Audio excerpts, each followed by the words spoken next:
လည်းကြိုဆိုလိုက်ပါတယ်ဟုတ်ကဲ့ကျွန်တော်တို့ဒီခါမှာ KP ဝေးပေကို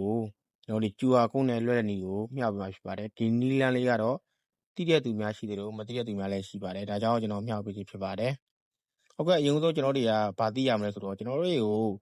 ုတစ်ဖက်ကနေပြီးတော့ငွေလွှဲခိုင်းတဲ့ခါကြလို့ရှင်သူကမျိုး Messenger တို့ဒီ Viber တို့ကနေပြီးတော့ဒီ QR code တွေပို့လာတယ်ပေါ့နော်အဲ့ဒီကကြလို့ရှင်ကျွန်တော်တွေကဒီ QR code ကိုစေ့ပြီးတော့ကျွန်တော်တို့ကကိုယ့်ရဲ့ဖုန်းတစ်လုံးထဲမှာဆိုလို့ရှိရင် QR code ကိုစေ့ပြီးတော့စကင်ဖတ်ပြီးလွှဲတဲ့နည်းဖြစ်ပါတယ်တခြားဖုန်းကနေပြီးတော့စကင်ဖတ်မယ်ဆိုရင်တော့တားပြီးတော့ဖတ်လို့ရတယ်စကင်ဖတ်ပြီးလွှဲလို့ရတယ်ဒါပေမဲ့ကိုယ့်ရဲ့ဖုန်းတစ်လုံးထဲမှာပဲဆိုလို့ရှိရင်တော့တချို့တွေကမလွှဲတတ်ဘူးဆိုတာရှိတယ်တချို့ကဖုန်းနံပါတ်တစ်ဖက်ကနေပြီးတော့ကျွန်တော်တို့ကိုဒီပတ်စံလွှဲကိုင်းတို့QR code နဲ့ပို့လိုက်ဆိုကျွန်တော်တို့အကောင့်လေးကိုကျွန်တော်တို့ဝင်စေ့ရမှာဖြစ်တယ်နော်ဒါဆိုကျွန်တော်က Messenger လေးနဲ့ဥပမာပြပြမှာဖြစ်တယ်ဒီမှာကျွန်တော်တို့ Messenger လေးကိုချက်ဝင်လိုက်မယ်ဒီမှာဥပမာထားပါတော့ကျွန်တော်တို့တစ်ဖက်ကနေပြီးတော့ KP နဲ့ WePay နဲ့QR code နဲ့ပို့လာခဲ့တယ်ဒါဖုန်းနံပါတ်နဲ့မဟုတ်ဘူးเนาะဒါဆိုရင်ကျွန်တော်တို့ဒီကောင်လေးကိုစေ့ရမှာဖြစ်တယ်เนาะတစ်ချက်နှိပ်မယ်ပြီးတဲ့ခါကျပုံမှာမြားလေးရှိတယ်ဒီကောင်လေးကိုစေ့လိုက်မယ်เนาะထုံးနည်းတူသွားပဲအောက်က WePay ဆိုရင် WePay လေးကျွန်တော်တို့စေ့လိုက်မယ်ဒီမှာတော့ကျွန်တော်က WePay ရော KP ရောနှစ်ခုလုံးကို QR code နဲ့စကင်ဖတ်နေပြောပြပြီးမှဖြစ်လို့တစ်ခါတည်းပဲစေ့လိုက်မယ်เนาะဒါဆိုရင်မိတ်ဆွေကပြန်သွားပြီးတော့ကျွန်တော်တို့ဒီမှာကိုကဘယ်နဲ့လွှဲမှာ KP နဲ့လွှဲမှာဆိုကျွန်တော် KP ပေါ့နော် KP နဲ့ဝင်လိုက်မယ်KP နဲ့ဝင်ရောက်ပြီဆိုတာနဲ့ကျွန်တော်တို့ဒီမှာစကင်ဖတ်တဲ့နေရာလေးကိုကျွန်တော်ချက်နှိပ်မယ်ဒီမှာနော်ဒီကောင်လေးဒီကချင်းစကင်ကိုထပ်နှိပ်မယ်โอเคဒီမှာဆိုရင်ကျွန်တော်ရပါပြီဆိုရင်ဒါကျွန်တော်တို့ဒီရောက်သွားပြီဆိုရင်ဓာတ်ပုံ Evan ဆိုတဲ့နေရာလေးကိုကျွန်တော်ချက်ယူရအောင်ဖြစ်တယ်နော်ဒီကောင်လေးနှိပ်မယ်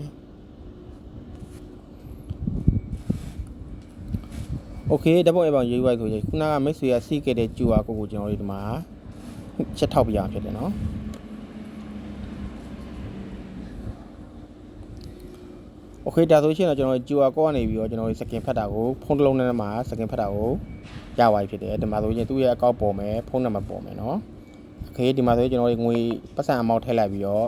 အောက်မှာမှတ်ချက်လေးရေးပေးပြီးတော့ဒီလွှဲမိဆိုတဲ့ငွေလွှဲမိဆိုတဲ့နေရာကိုနှိပ်ပြီးတော့ password နံပါတ်6လုံးရက်ထည့်ရုံနဲ့ဒါ QR code ကိုငွေလဲလို့ရတာဖြစ်တယ်နော်ဒါကတော့ KP တဲ့နည်းလမ်းလေးပါနော်ပုံမှန်အဖြစ်တော့ကျွန်တော်တို့ဒီကဖုန်းနံပါတ်နဲ့လွှဲမယ်ဆိုရင်တော့ဒီမှာငွေလွှဲမယ်ဆိုတဲ့နေရာကိုနှိပ်ပြီးတော့ဒီမှာပေးပို့လို့တော့ဖုန်းနံပါတ်ရက်ထည့်ပါဆိုတဲ့နေရာကိုကျွန်တော်ချက်ထောက်ပြီးတော့အဲ့ဒီမှာဖုန်းနံပါတ်17လုံးရက်ထည့်ရမှာဖြစ်တယ်နော်အကောင့်ရဲ့ဖုန်းနံပါတ်17လုံးဒါဆိုရင်တော့ကျွန်တော်တို့က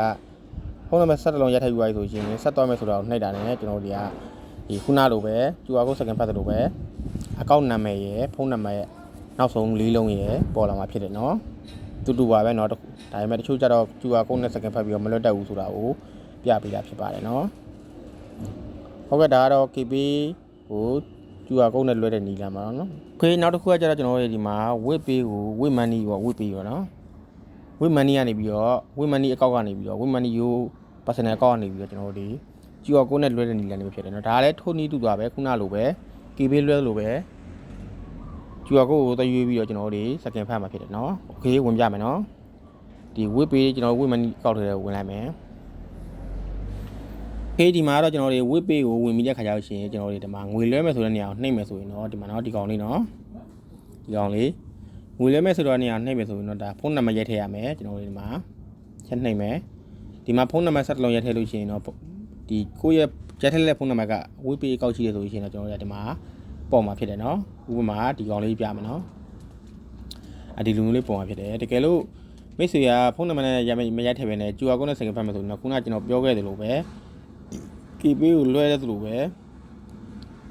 ကျွန်တော်တို့ဒီမှာအောက်မှာ QR Pay ကိုရွေးမယ်အောက်ဆုံးမှာเนาะ QR Pay လေးရွေးမယ်ပြီးတဲ့ခါကျရင်မိတ်ဆွေကဒီမှာဓာတ်ပုံ Evan ကိုရွေးပါဒီရောက်တဲ့ခါကျရင်တော့ဒီမှာကျွန်တော်တို့လွှဲမယ် WePay QR code ကိုကျွန်တော်ရွေးပြရမှာဖြစ်တယ်เนาะဒါဆိုလို့ရှိရင်ကျွန်တော်တို့ QR code ကနေပြီးတော့အကောင့်ပေါ်လာရောက်သွားပြီเนาะဒါဆိုရင်ကျွန်တော်ပတ်စံထည့်မယ်ဒီမှာသူကအကောင့်ပေါ်နေတယ်ဒါဆိုရင်အကောက်ရှိတယ်ပတ်စံထည့်မယ်မှတ်ချက်တော့ရေးလေးရတယ်ရေးလေးရတယ်WePayရတာเนาะ KP ရတော့မရဘူးโอเคကျွန်တော်တို့ဒီမှာငွေမောက်ထည့်မယ်ထည့်ပြီးတော့ ဒီမှာဆက်လုပ်ပါဆိုတဲ့အောင်ဆက်နှစ်ပြီးတော့ကျွန်တော်တို့ပင်နံပါတ်၄လုံးထည့်ပြီးတော့လွှဲလို့ရပြီเนาะဒါကတော့ QR code ကနေပြီးတော့ကျွန်တော်တို့အကောက်ဖော်ပြီးတော့လွှဲတဲ့နည်းလမ်းဖြစ်ပါတယ်အားလုံးပဲအဆင်ပြေကြမယ်လို့ယုံကြည်ပါတယ်ခင်ဗျဟုတ် QR code ကနေပြီးတော့ KB Pay ကိုကိုယ့်ရဲ့ဖုန်းလုံးထဲမှာဒီနီလန်းအတိုင်းလွှဲလို့ရပါတယ်ဟုတ်ကဲ့မသိသေးတဲ့သူများသိသွားတယ်ဆိုလို့ရှိရင်ကျွန်တော်ရဲ့ channel ကိုလည်း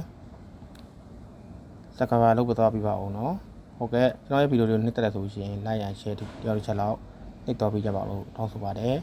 နောက်တဲ့ဗီဒီယိုမှာပြန်လည်ဆုံစည်းကြမယ်မင်္ဂလာပါ